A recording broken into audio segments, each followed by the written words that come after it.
இப்போ நாம பார்க்க போறது லலிதா சஹஸ்ரநாமத்தினுடைய அற்புதமான 4வது நாமம். இந்த நாமம் என்ன அப்படின்னு கேட்டா சிதக்னி குண்ட சம்பூதா அப்படின்னு சொல்றோம். இந்த நாமத்தை எப்படி சொல்லணும் அப்படின்னா சிதக்னி குண்ட சம்பூதா அப்படின்னு சொல்லணும். பூதா அப்படிங்கிற பதத்தை சொல்லும் பொழுது பூ அப்படிங்கிற வார்த்தையில நம்ம பூவை அழுத்தி சொல்லணும். ஏன் அப்படின்னா அது 4வது பாவா இருக்கு. சிதக்னி அப்படின்னு சொல்லும் பொழுது அதுல தேவ த அப்படின்னு சொல்லணும். ஏன்னா அது 3வது தேவாக இருக்கு. இப்படி அற்புதமான இந்த நாமத்தை நாம அர்ச்சனையாக செய்யும் பொழுது சிதக்னி குண்ட சம்பூதாயை நமக அப்படின்னு நாம சொல்லணும்.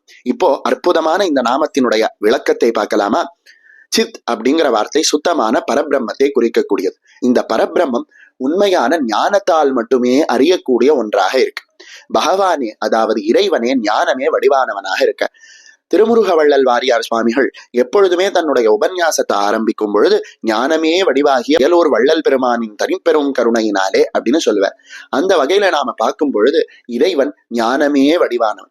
இறைவனினுடைய சிந்தனை, அதாவது ஞானமே வடிவாகிய இறைவனினுடைய சிந்தனை நம்மளோட மனதுல ஏற்பட்டது அப்படின்னா நம்ம மனதுல இருக்கக்கூடிய அஞ்ஞானம் அப்படிங்கிற இருளானது நீங்குது.